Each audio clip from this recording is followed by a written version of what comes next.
Assalamualaikum warahmatullahi wabarakatuh. Pada video kali ini kita akan membahas materi terkait dengan hipotesis. Nah, apa itu hipotesis? Nah, hipotesis di beberapa referensi menyebutkan bahwa hipotesis merupakan jawaban sementara sebelum percobaan dilaksanakan yang didasarkan pada studi literatur. Nah, biasanya kalau kita melakukan penelitian pasti akan ada dugaan sementara terhadap hasil penelitian yang akan kita lakukan nanti. Nah, jadi hipotesis ini dibuat sebelum penelitian dilaksanakan. Nah, tentu jawaban sementara ini didapat dari penelitian-penelitian sebelumnya atau referensi-referensi sebelumnya yang mendukung penelitian kita. Nah, hipotesis biasanya memuat pernyataan-pernyataan yang bersifat netral atau hal yang memang umum terjadi. Nah, biasanya kalau kita membuat proposal penelitian, itu kan ada rumusan masalah atau pertanyaan penelitian. Nah, nanti pertanyaan penelitian itu yang harus kita jawab melalui proses penelitian, gitu ya. Nah, itu tentu nanti yang harus kita implementasikan, gitu ya. Bagaimana caranya agar kita bisa menjawab hipotesis yang kita buat. Nah, dalam penelitian yang menggunakan analisis statistik inferensial, ada dua hipotesis yang perlu diuji. Nah, yang pertama ada yang disebut dengan hipotesis penelitian, dan yang kedua ada yang disebut dengan hipotesis statistik. Nah, apa bedanya di antara dua jenis hipotesis ini? Nah, untuk hipotesis penelitian, menguji hipotesis penelitian berarti di sini menguji jawaban sementara yang sudah kita buat sebelumnya. Apakah benar-benar terjadi pada sampel yang kita teliti atau tidak? Misalkan, benar gak sih misalkan perempuan itu mayoritas lebih cerdas daripada laki-laki misalkan. Nah, dari pertanyaan itu pasti akan ada jawabannya, gitu ya. Iya, perempuan lebih cerdas daripada laki-laki. Tidak, perempuan tidak lebih cerdas daripada laki-laki. Nah, jawaban itu harus kita cari jawabannya apa, gitu ya. Apakah memang benar ataukah salah jawaban sementara tersebut, gitu ya. Nah, maka dari situ nanti kita akan ambil beberapa sampel untuk mendukung hasil pengujiannya nanti. Nah, kalau terjadi berarti hipotesis penelitian terbukti, dan kalau tidak berarti hipotesis tersebut tidak terbukti. Nah, selanjutnya yang disebut dengan hipotesis statistik. Nah, hipotesis statistik berarti menguji apakah hipotesis penelitian yang telah terbukti atau tidak terbukti berdasarkan data sampel itu dapat diberlakukan pada populasi atau tidak. Nah, jadi kan awalnya kita punya kasus, gitu ya. Nanti kasus itu diturunkan menjadi hipotesis penelitian.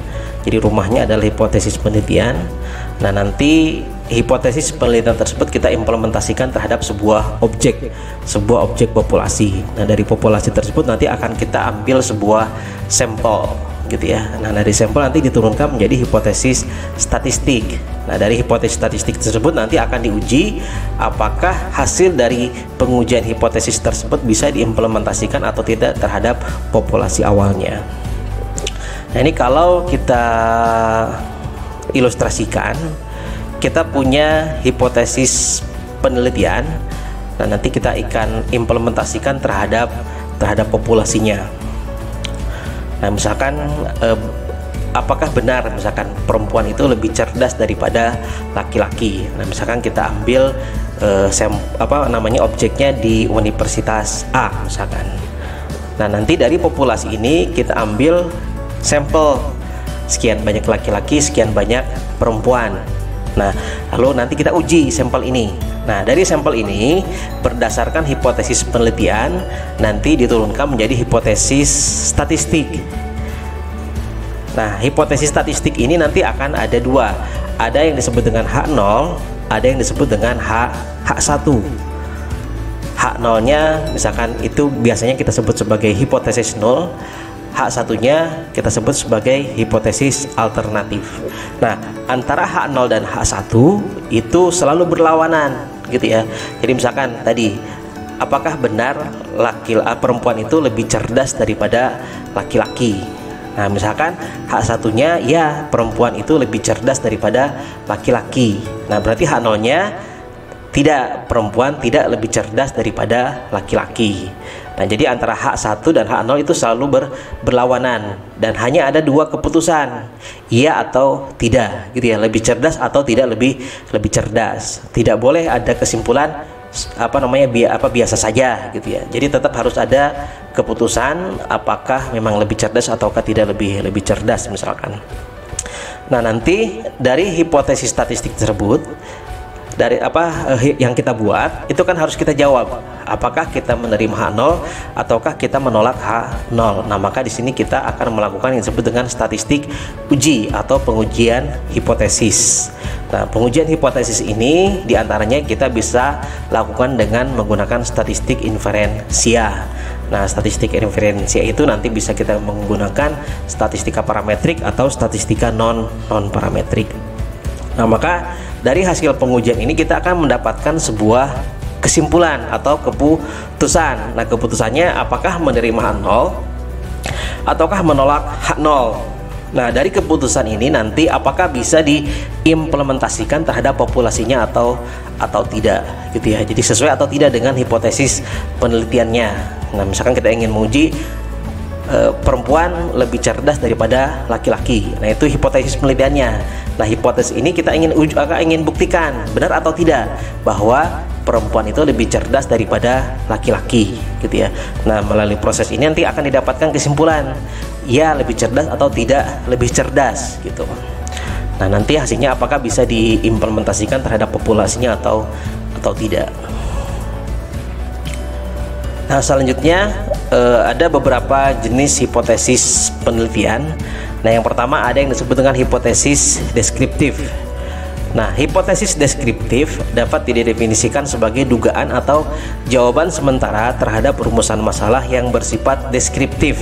Nah, biasanya terkait dengan variabel tunggal atau mandiri. Misalkan, betul nggak sih saya ini ganteng misalkan. Nah, jawaban sementara dari pertanyaan itu adalah iya saya ganteng atau tidak saya tidak ganteng. Nah, gitu ya. Nah, itu adalah hipotesis deskriptif gitu ya. Nanti kan untuk menjawab itu akan kita lihat misalkan rambutnya seperti apa, hidungnya seperti apa, matanya seperti apa, kulitnya seperti apa, badannya seperti apa. Nanti akan menjawab apakah saya ini ganteng ataukah saya itu tidak ganteng gitu ya. Nah, itu salah satunya yang disebut dengan contoh dari hipotesis deskriptif.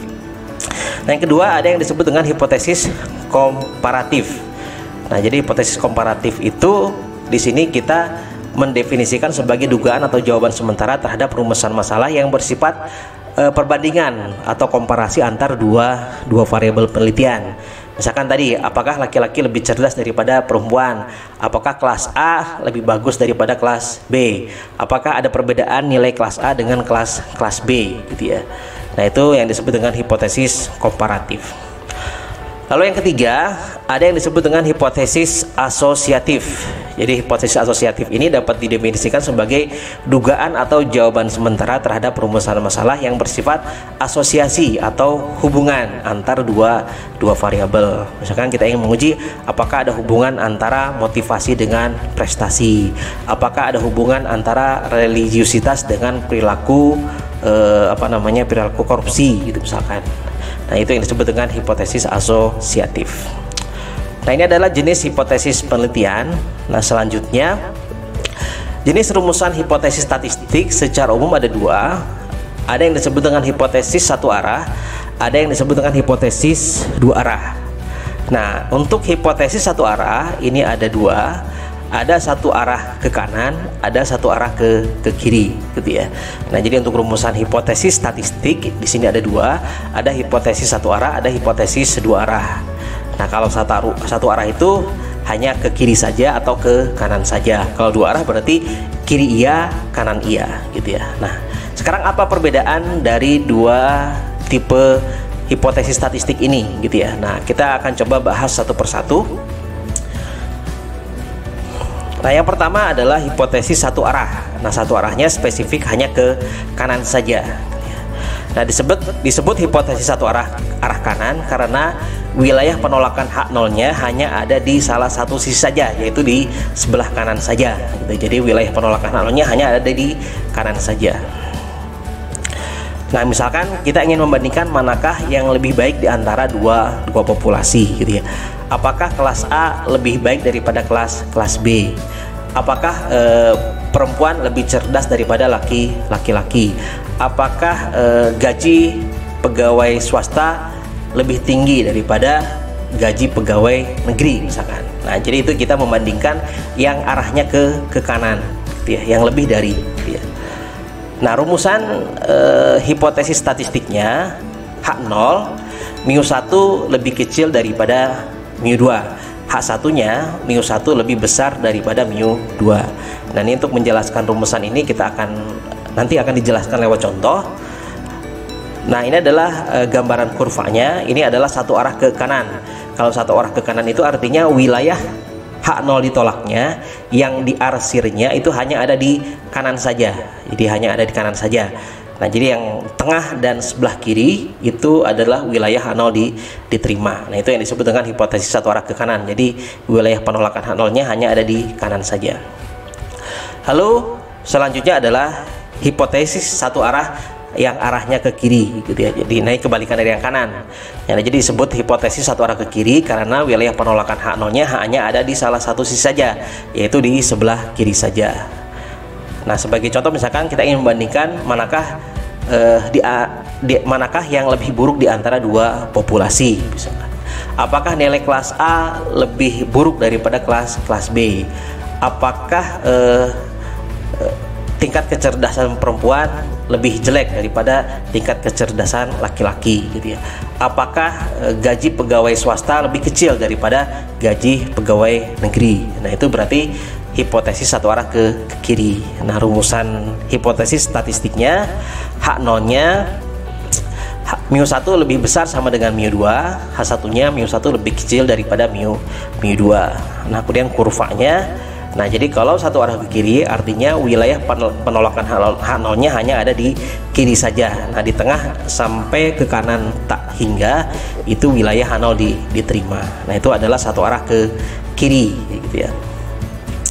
Nah, selanjutnya adalah hipotesis dua arah.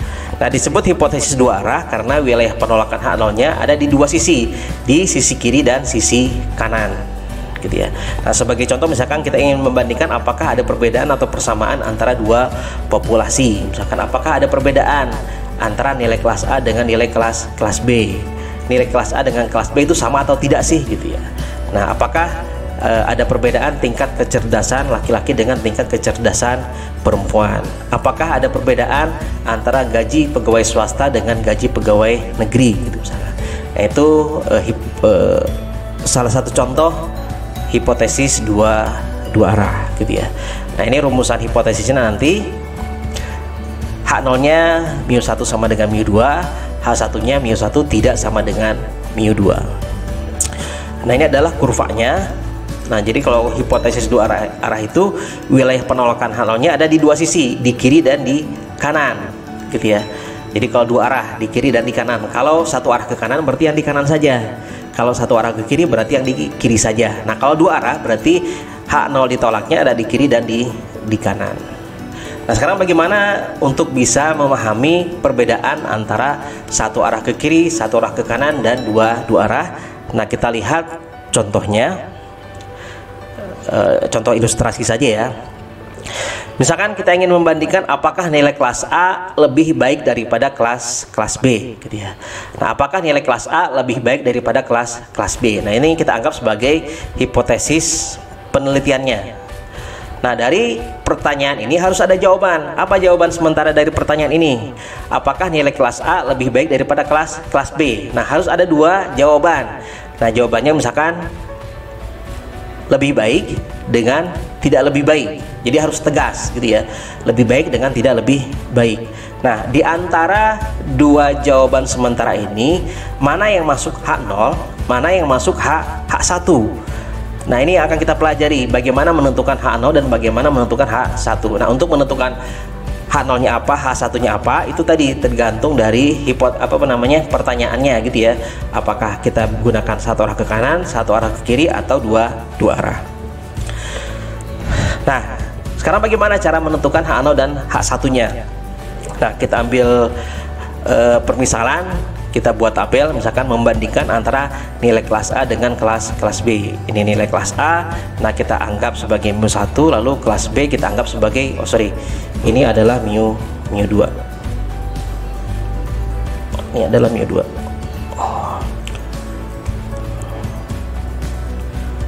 Ini mu2. Ini adalah mu2. Ya, jadi kelas A mu1, kelas B adalah mu2. Nah, misalkan kelas A nilainya 2, 3, 4. Kelas B nilainya 2, 4, 3. Nah, kita ingin bandingkan apakah nilai kelas A lebih baik daripada kelas B. Nah, sekarang kita ingin menentukan lebih baik atau tidak lebih baik itu mana H0-nya dan mana H1-nya. Nah, sekarang kita lihat tandanya. Nah, misalkan tanda dalam matematika itu kan ada dua, ada sama dengan, tidak sama dengan, lebih besar dan lebih kecil gitu ya. Nah, misalkan 2 dengan 2, berarti 2 dengan 2 tandanya adalah sama dengan. Lalu 3 dengan 4, 3 dengan 4 tandanya adalah lebih kecil. 4 dengan 3, pasti 4 lebih besar daripada 3 gitu ya. Nah, dari tanda ini yang akan membantu kita menentukan siapa H0 dan siapa H1-nya. Nah, dari 3 situasi ini, mana yang kira-kira menjelaskan kondisi yang lebih baik?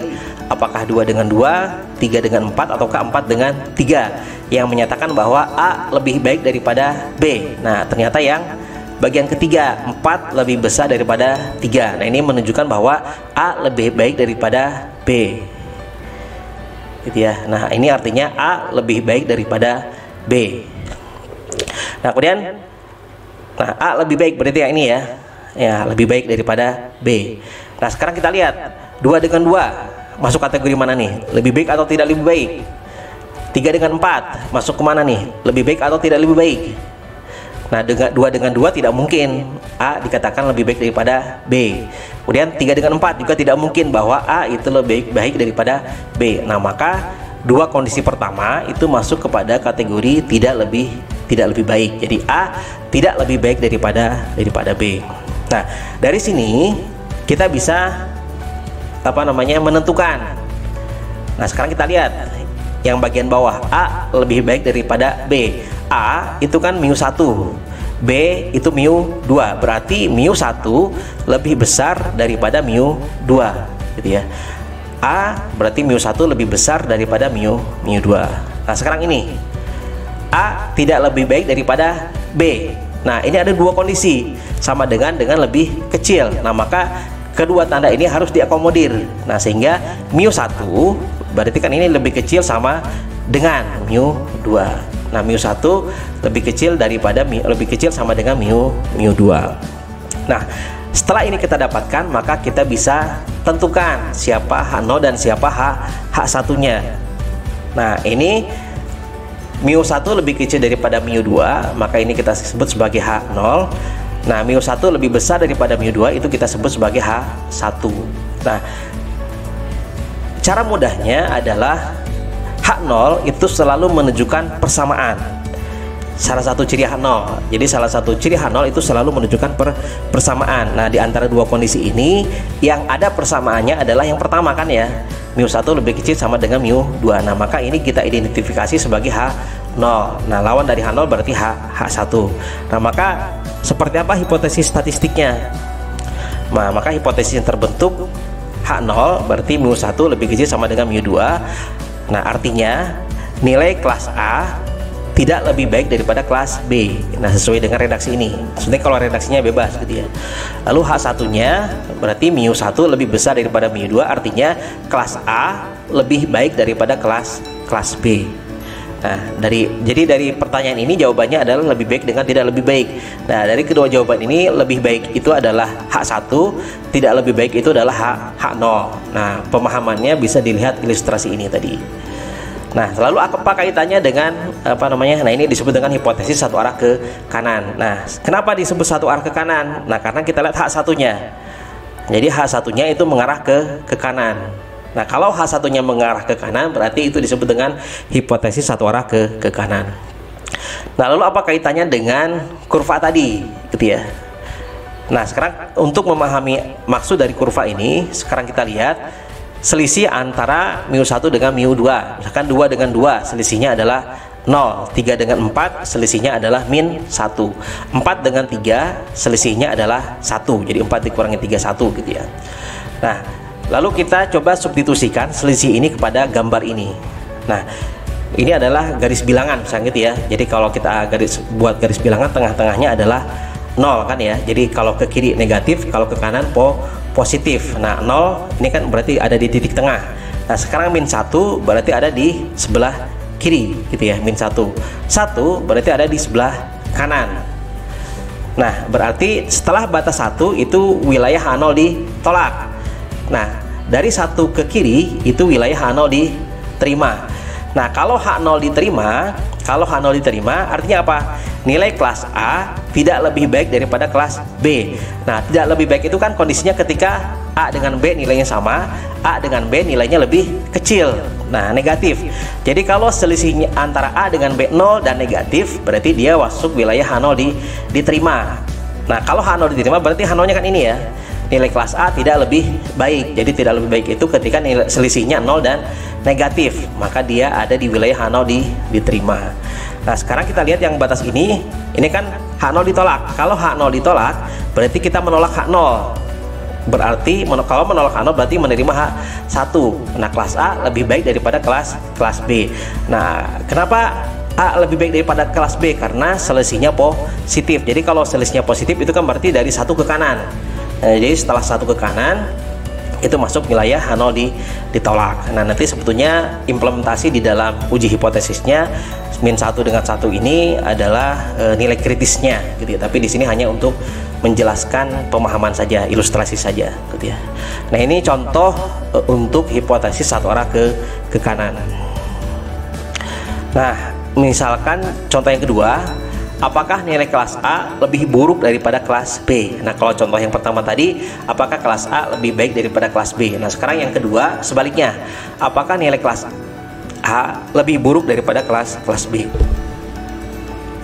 Nah, kita buat jawaban sementara dari pertanyaan ini sama seperti yang tadi. Nah, jadi jawaban sementaranya adalah lebih buruk dengan tidak lebih buruk. Nah, dari kedua jawaban sementara ini kita harus menentukan siapa H0 dan siapa H1-nya. Nah, kita buat ilustrasi yang sama. Jadi ada kelas A itu adalah mu1, kelas B ini adalah mu2.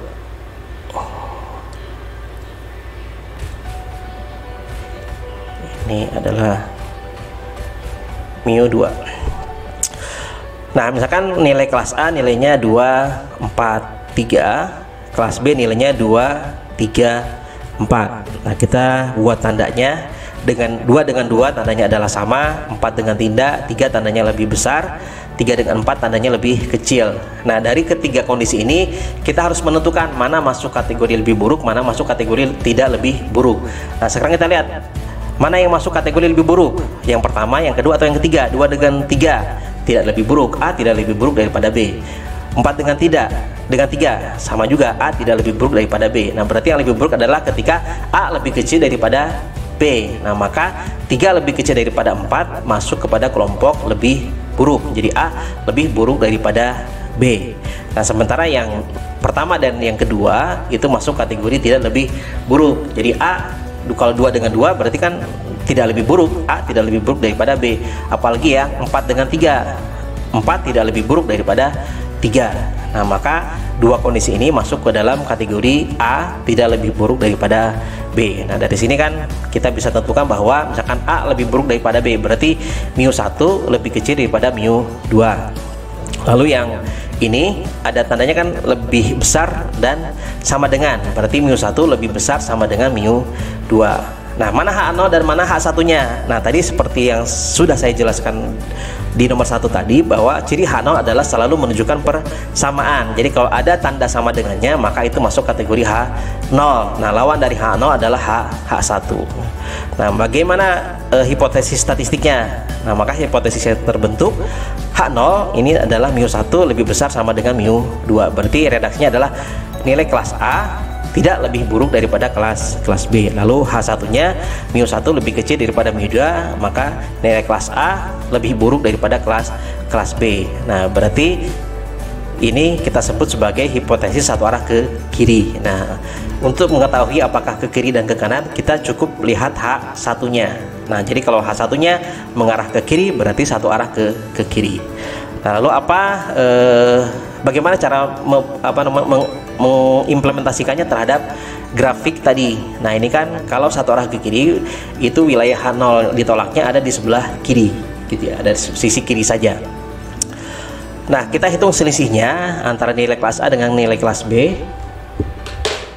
Nilai kelas A dengan kelas B, nah 2 dengan 2 selisihnya adalah 0, 4 dengan 3 selisihnya adalah 1, 3 dengan 4 selisihnya min 1 gitu ya.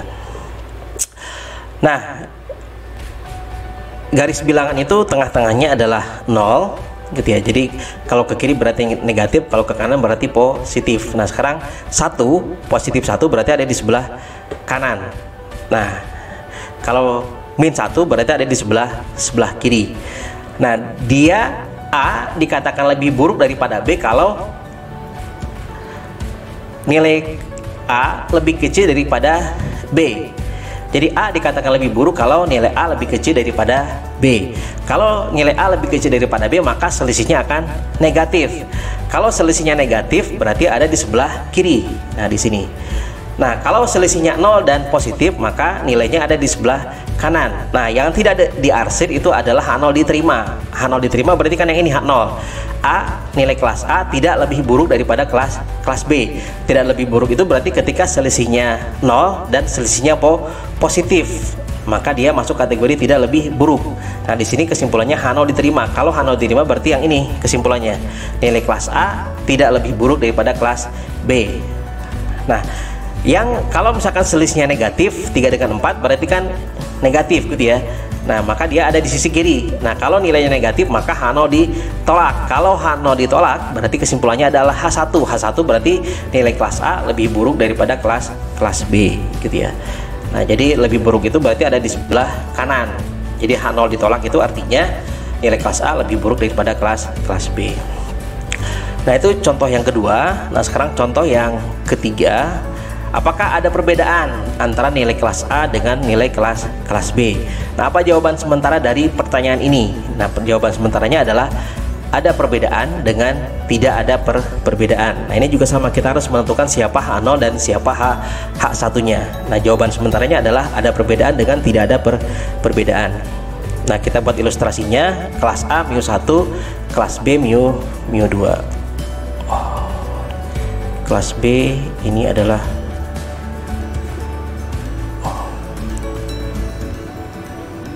mu2. Jadi kelas A nilainya 2, 4, 3, kelas B nilainya 2, 3, 4. Nah kita lihat tandanya 2 dengan 2 adalah sama dengan, lalu 4 dengan 3, 3 dengan 4. Nah jawaban sementaranya tidak lagi lebih besar atau lebih kecil, tapi ada perbedaan atau tidak ada perbedaan. 2 dengan 2 sama berarti ya. 4 dengan 3 sama atau berbeda? Nah ini berbeda. 3 dengan 4 sama atau berbeda? Ini berbeda. Nah karena pertanyaannya adalah, jawaban sementara dari pertanyaannya adalah ada perbedaan dengan tidak ada perbedaan, maka tandanya pun harus menyesuaikan, sama atau tidak sama. 2 dengan 2 sama, 4 dengan 3 berbeda, 3 dengan 4 berbeda. Nah dari ketiga kondisi ini mana yang masuk kategori ada perbedaan? Nah, yang ada perbedaan berarti yang kedua dan yang ketiga. Nah, ini masuk kategori ada perbedaan gitu ya. Nah, berarti 2 dengan 2 itu masuk kategori tidak ada perbedaan. Nah, dari sini maka yang ada perbedaan itu adalah mu1 tidak sama dengan mu2. Kemudian untuk yang tidak ada perbedaan berarti mu1 sama dengan mu2. Nah, mana H0 dan mana H1-nya? Nah, tadi ciri H0 itu selalu menunjukkan persamaan. Nah, maka mu1 sama dengan mu2 itu adalah H0, H1-nya mu1 tidak sama dengan mu2. Nah, bagaimana redaksi hipotesis statistiknya? Nah, H0-nya mu1 sama dengan mu2. Itu artinya di sini tidak ada perbedaan nilai antara nilai kelas A dengan nilai kelas B. H1-nya berarti mu1 tidak sama dengan mu2, berarti ada perbedaan gitu ya antara nilai kelas A dengan nilai kelas B. Nah, ini adalah disebut dengan hipotesis dua arah. Nah, hipotesis dua arah itu ditandai dengan H1 yang menunjukkan pertidaksamaan, tidak sama dengan. Jadi kalau simbolnya seperti ini tidak sama dengan, berarti itu adalah hipotesis dua arah. Nah, sekarang bagaimana mengimplementasikan ke dalam diagram? Nah, sama seperti contoh yang pertama dan kedua tadi. Jadi kita buat selisihnya 2 dengan 2 selisihnya 0, 4 dengan 3 selisihnya 1, 3 dengan 4 selisihnya min 1. Nah, tengah-tengahnya itu kan kalau garis bilangan 0 ya. Jadi ketika dua variabel yang selisihnya 0, maka dia masuk kategori H0 diterima. Kalau H0 diterima berarti apa? H0-nya tidak ada perbedaan. Jadi kalau selisihnya 0 maka tidak ada perbedaan. Nah, ini selisihnya 1 berarti kan ada di sebelah kanan, selisihnya min 1 ada di sebelah kiri. Nah, kalau kita membandingkan dua variabel dan di antara kedua variabel tersebut punya selisih baik negatif ataupun positif, maka kesimpulannya adalah ada perbedaan. Nah, berarti kalau ke kiri H0 ditolak, ke kanan juga H0 ditolak. Nah, itu disebut dengan hipotesis dua arah. Jadi wilayah penolakan H0-nya ada di kiri dan di kanan. Nah, kalau di tengah-tengah itu kan H0 diterima. Kalau H0 diterima berarti kesimpulannya adalah H0, tidak ada perbedaan antara nilai kelas A dengan nilai kelas B. Nah, kalau ke kiri dan ke kanan itu kan H0 ditolak. Ke kiri juga H0 ditolak. Kalau H0 ditolak berarti yang kita terima adalah H1, ada perbedaan. Nah, A dan B dikatakan ada perbedaan kalau punya selisih kan ya, baik selisihnya positif ataupun selisihnya negatif.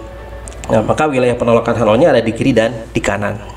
Nah, itu adalah penjelasan untuk hipotesis dua arah. Nah, kemudian kesimpulannya, nah tadi hipotesis satu arah ke kanan, rumusan hipotesisnya H0-nya adalah mu1 lebih kecil sama dengan mu2, H1-nya mu1 lebih besar daripada mu2. Nah, satu arah ke kiri, H0-nya mu1 lebih besar sama dengan mu2, H1-nya mu1 lebih kecil daripada mu2. Lalu hipotesis dua arah, H0-nya mu1 sama dengan mu2, H1-nya mu1 tidak sama dengan mu2. Nah, jadi untuk memudahkan dalam menghafal ya bagaimana rumusan hipotesis statistik untuk satu arah ke kanan, ke kiri dan dua arah, maka kita cukup melihat H1-nya saja. H1-nya mu1 lebih besar daripada mu2, itu berarti satu arah ke kanan. H1-nya mu1 lebih kecil daripada mu2, berarti itu satu arah ke kiri. H1-nya mu1 tidak sama dengan mu2, berarti itu adalah hipotesis dua arah. Nah, ini kita salin lagi, ini satu arah ke kanan, ini satu arah ke kiri, ini dua arah. Nah, sedangkan untuk H0, nah ini kan ada yang lebih kecil dari sama dengan, ada yang lebih besar dari sama dengan, ada yang tidak sama dengan. Nah, nanti ini jangan sampai tertukar antara H1 di satu arah ke kiri dengan H0 di satu arah ke kanan. Nah, ini kan satu arah ke kiri ini lebih kecil dari sama dengan, H1 di satu arah ke kiri lebih kecil dari. Nah, ini jangan sampai tertukar nanti. Nah, supaya memudahkan, maka tanda yang ada di H0, dan tanda yang ada di H0 kita rubah menjadi sama dengan saja gitu ya. Kita rubah menjadi sama dengan. Nah, jadi kita cukup menghafal yang H1-nya saja.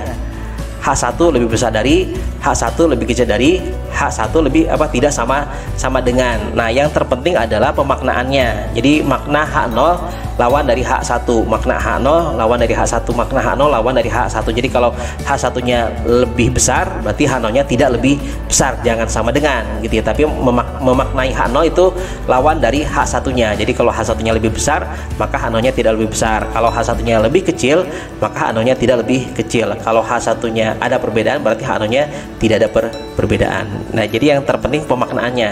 Nah, ini supaya mudah dalam menghafal, cukup kita pahami H1-nya saja, lebih besar, lebih kecil, dan tidak sama dengan. H0-nya cukup kita tulis dengan sama dengan. Yang penting pemaknaannya H0 itu lawan dari H1-nya. Jadi nanti akan kita gunakan yang ini saja ya. Jadi yang ini adalah hipotesis satu arah ke kanan, ini adalah hipotesis satu arah ke kiri, dan yang terakhir adalah hipotesis dua arah. Jadi satu arah dan dua arahnya, arahnya ke kiri atau ke kanan, tinggal diperhatikan H1-nya saja.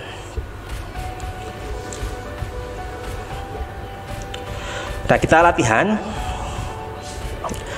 Jadi kita latihan menurunkan dari hipotesis penelitian kepada hipotesis statistik gitu ya. Tadi kan hipotesis penelitian ada yang disebut dengan deskriptif, ada yang disebut dengan komparatif, ada yang disebut dengan asosiatif gitu ya. Nah, misalkan seorang peneliti masalah kedokteran diminta untuk memutuskan apakah suatu vaksin baru lebih baik daripada yang kini beredar di pasaran.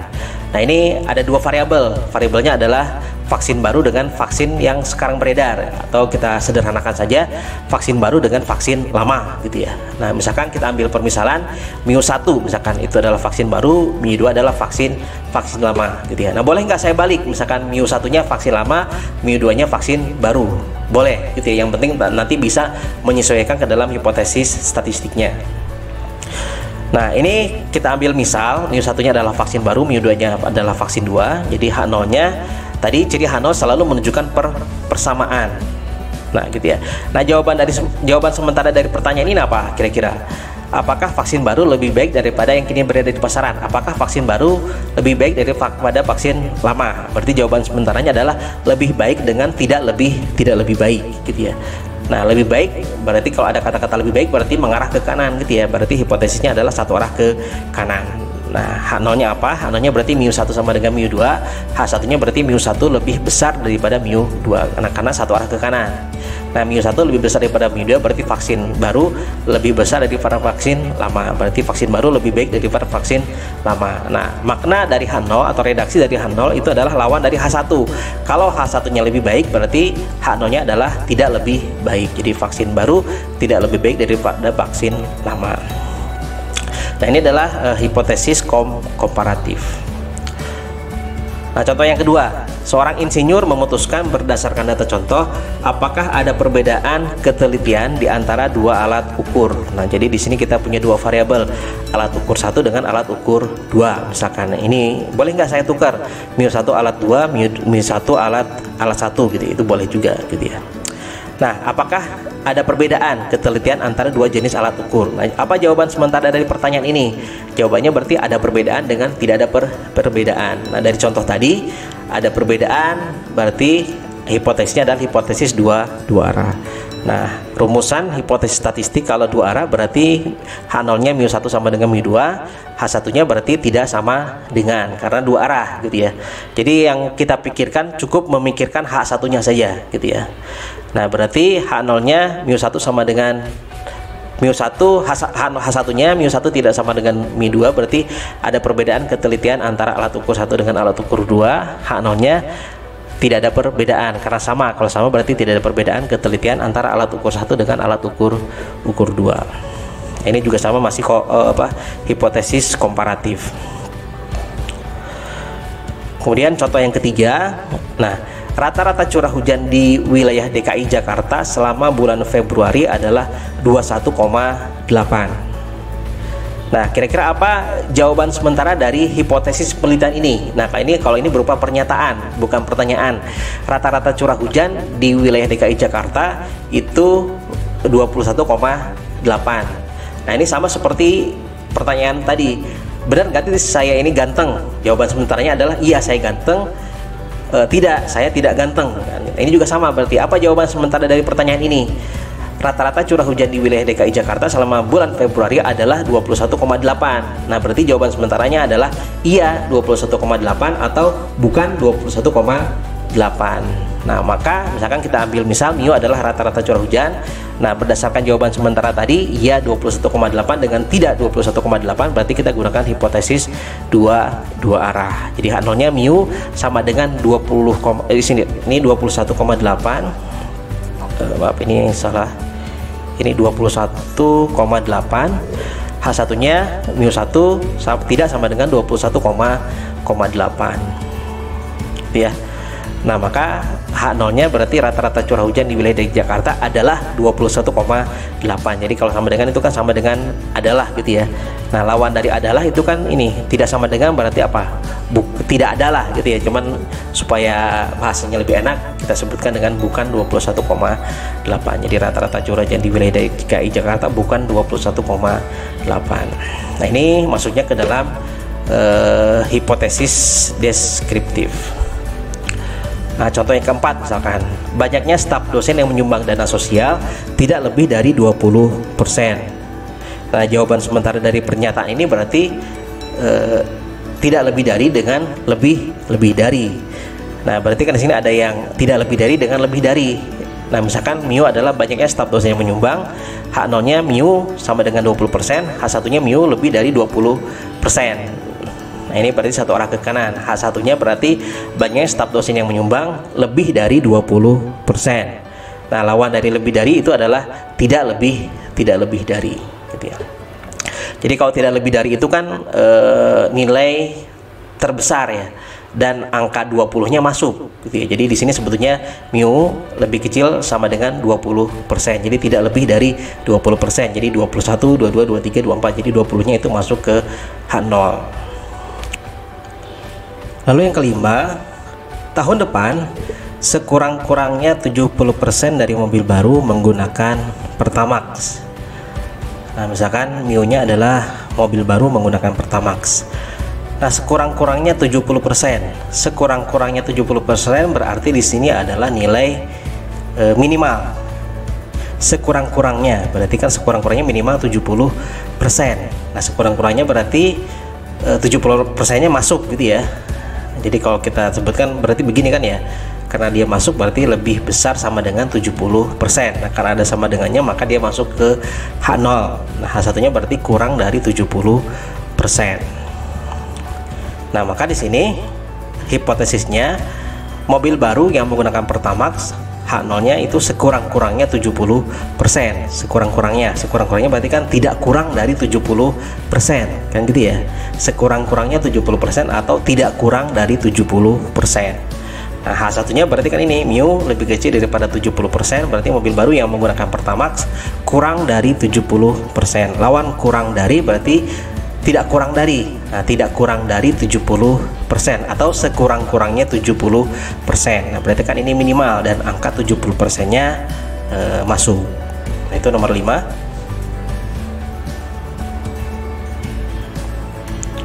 Nah, contoh yang keenam, misalkan dalam pemilu mendatang proporsi yang memilih calon lama adalah 58%. Nah, misalkan mu-nya adalah memilih calon lama.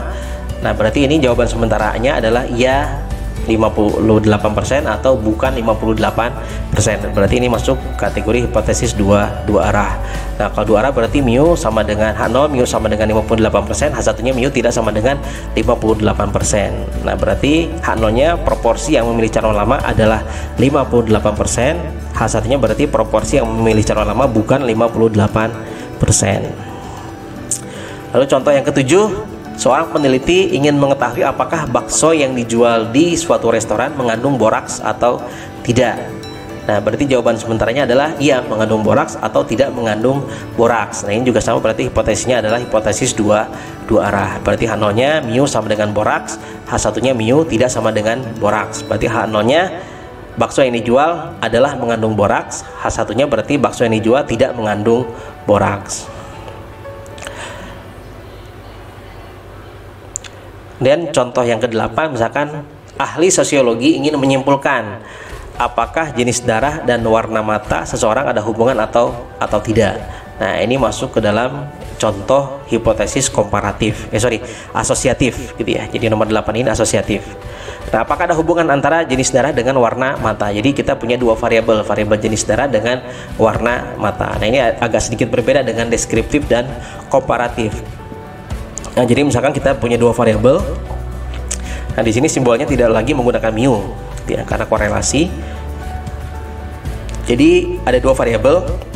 jenis darah dengan warna mata. Jenis darah misalkan kita sebut dengan variabel X, warna mata kita sebut dengan variabel Y.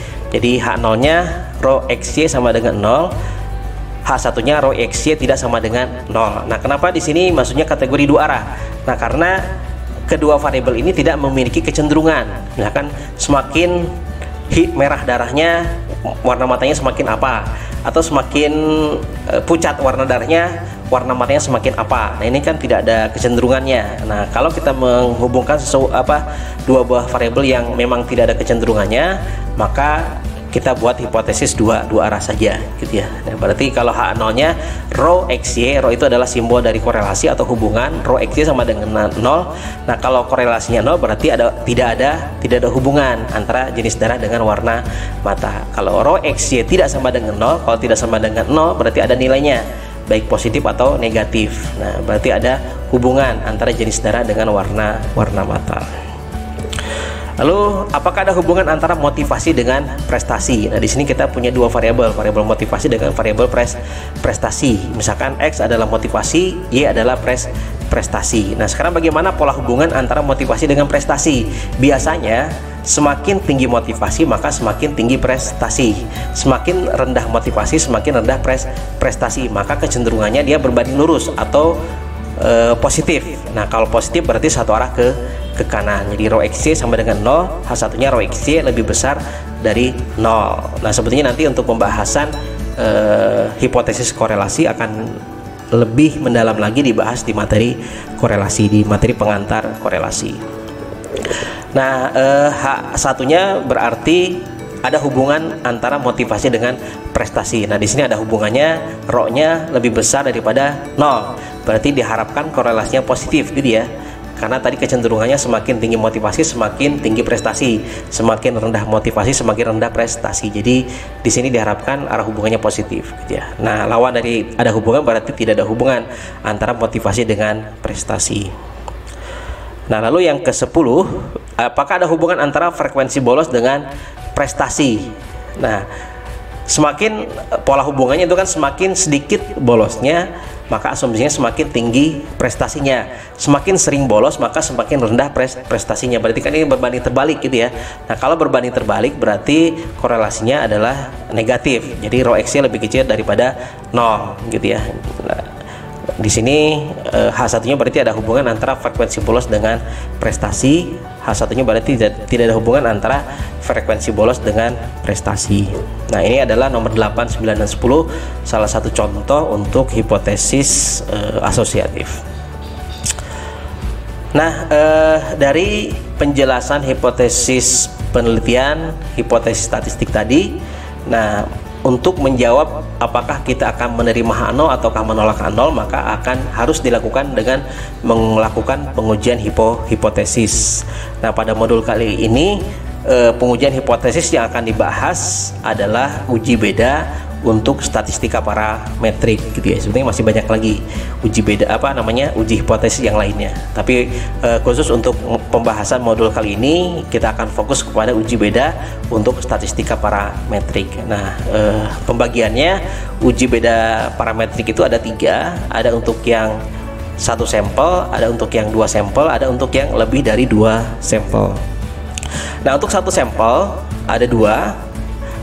Ada ketika N-nya lebih dari 30, ada ketika N-nya kurang dari 30. Jadi sampelnya kurang dari 30 gitu ya. Jadi kalau misalkan dalam satu kelas jumlah mahasiswanya ada 31 atau 35 sampelnya misalkan. Nah, itu pakai uji Z. Tapi kalau sampel yang kita ambil kurang dari 30, misalkan 29, 28, 10 gitu ya. Nah, maka itu bisa menggunakan uji T. Nah, untuk 2 sampel ada 2 sifat, ada yang sifatnya dependen atau berpasangan, ada yang sifatnya independen. Nah, untuk yang dependen itu kita gunakan uji T. Nah, untuk yang independen, itu ada 2 sifat. Ada ketika N lebih dari 30, ada ketika N kurang dari 30. Jadi kalau 2 sampel itu kita punya 2 kelas, misalkan kelas A dengan kelas B. Nah, untuk yang independen itu kalau sampelnya masing-masing variabel itu lebih dari 30, maka ini kita pakai uji Z. Nah, kalau sampelnya kurang dari 30, nah ini ada 2 jenis. ada ketika sigma 1 sama dengan sigma 2, ada ketika sigma 1 tidak sama dengan sigma 2. Nah, ini sama-sama menggunakan uji T, tapi harus diuji keragamannya dulu. Apakah keragaman dari kedua variabel itu sama atau tidak, gitu ya. Kalau sama, maka pakai uji T. Tidak sama juga pakai uji T. Hanya nanti rumusnya agak sedikit berbeda, atau perlakuannya akan berbeda ketika kita membandingkan dua objek yang variansinya sama dengan variansinya yang berbeda. Nanti ini kita akan detail dijelaskan di ujinya. Nah, untuk yang sampel lebih dari dua variabel, untuk lebih dari dua sampel, ini hanya untuk uji beda parametrik, hanya ada untuk yang sifatnya independen. Nah, untuk yang dependen itu pembahasannya di statistika non parametrik. Nah, untuk yang independen ada uji F namanya, atau uji ANOVA. Nah, demikian pembahasan terkait dengan hipotesis. Apa itu hipotesis penelitian, apa itu hipotesis statistik. Mudah-mudahan yang disampaikan bermanfaat. Kurang lebihnya mohon maaf. Kita akhiri. Assalamualaikum warahmatullahi wabarakatuh.